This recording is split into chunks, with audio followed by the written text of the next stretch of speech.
Pinahabol na, pina-overtime pa, gusto pang manalo. Ito ang nangyari sa game ng Suns at Denver Nuggets. Back-to-back comeback sana yung mangyayari na matambakan ng 21 points ng Denver yung Suns. Third at fourth quarter na habol yun ng Phoenix. Akala ng Nuggets panalo na. Mula sa 3-point area ni Bron ay may oras pa pala na ipasok ni KD yung 3 na panabla. Kaso sa overtime nagkaroon ng 19-9 run ang Denver. Si Nikola Jokic, history na naman at pinaliit na naman niya yung mundo ni Kevin Durant. Talagang masyado ng malakas sa mundo ng mga tao itong si Jokic. 31 points, 21 rebounds, 22 assists. Injured pa ang paa ni Jokic. Dapat questionable pa siya sa game or posibleng hindi siya naglaro sa game na yon. Siya ang unang player sa history na merong at least 30 points, 20 rebounds at 20 stats line. Wala pa nakaagawa nun kundi si Nikola. Ang hahabulin na lang nitong si Jokic ay maka 65 games. Ginulantang ni Jokic yung buong NBA dahil sa stats na yun. Tuloy nagkagulo kung sino sa kanilang dalawa ni SGA ang iboboto. Si SGA kasi ang frontrunner sa MVP bago ginawa ni Jokic yung stats. So, meron mga nagsasabing hindi naman importante yung awards na yon. Importante yon dahil nasa contract kasama yun sa requirements kahit pasok na sila. Before yung game, sinabi din ni Coach Mike Malone na in-game decision si Gordon at si Jokic dahil sa injury sa paa. Pero dahil 3-3 record ang Nuggets sa last 6 game, pinilit maglaro ng dalawa dahil okay naman sila nung workout routine. Pinatakam lang ni Jokic si Kevin Durant at si Booker.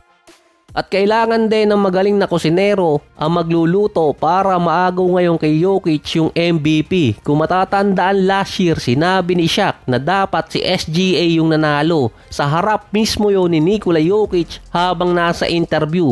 Ngayon, pinatunayan tuloy ni Jokic na dapat siya ang manalo. Ang sinabi kasi ni Shaq dati, dapat si SGA ang nanalo based sa criteria na number 1 team yung Thunder at si SGA yung best player ng number 1 team. Mas pinapaboran din niya si SGA dahil sa experience niya na lagi siyang number 2 sa botohan. Si Nikola Jokic ngayon kapag nanalo, masasama siya sa rank ng best center sa history. Sa NBA, mas malaki pa kay Shaq yung ego niya. Na kapag hindi nanalo si Nikola Jokic ngayong taon, pwede niyang ibalik kay Shaquille O'Neal yung sinabi niya na siya dapat ang MVP, hindi si SGA. Marami kasing nakitala na record si Jokic ngayong season. Siya yung fastest player sa history na merong 15,000 points, 7,500 rebounds at 5,000 assists sa loob ng 709 games. Ang dating may hawak ng record na yon si Larry Bird. Meron na siyang total na 29 triple-double ngayong season, tabla na siya sa pinakamataas niyang naitala dati. Nalagpasan na rin niya si Magic Johnson sa all-time triple-double list. Karamihan pa ng triple-double niya kinuha ng 3 quarter at hindi na siya naglaro sa last quarter. Bukod pa doon, nag-a-average si Nikola Jokic ng triple-double ngayong season. Mahihirapang ipanalo ni SGA yung MVP kasi magiging GM ng Lakers kung sakali. Na-i-connect pa talaga dahil magiging grab ang mangyayari. Ang isa na lang magagawa doon na hindi manalo si Jokic ay kung hindi niya makukuha ang unanimous MVP dahil nasa American players ang status na yon. Since 2021 season, dinodomina ni Jokic yung NBA. Siguro kapag may bagong teleserye na si Coco Martin, baka mabago na ulit yung magdodomina. Binanatan din dati ni Shannon Sharpe itong si Shaq sa naging komento niya kay Jokic na nagseselos at naiinggit. May 4 na championship si Shaq, isa naman kay Jokic. Kaso 3 ang MVP ni Jokic, isa lang dito kay Shaq. Ang sinabi na lang dati ni Shaq, naiinggit siya kina Luka at Jokic dahil pwede silang tumira sa 3-point area. Hindi tulad nung time niya.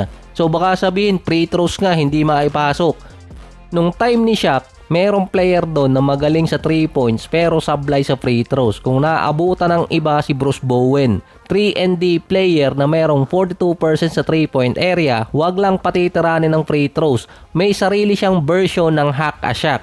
Yung pagkakagawa pa ng record ni Jokic ay kung kailan pa naglabas ng bagong ranking sa MVP na si SGA yung nilagay na number 1.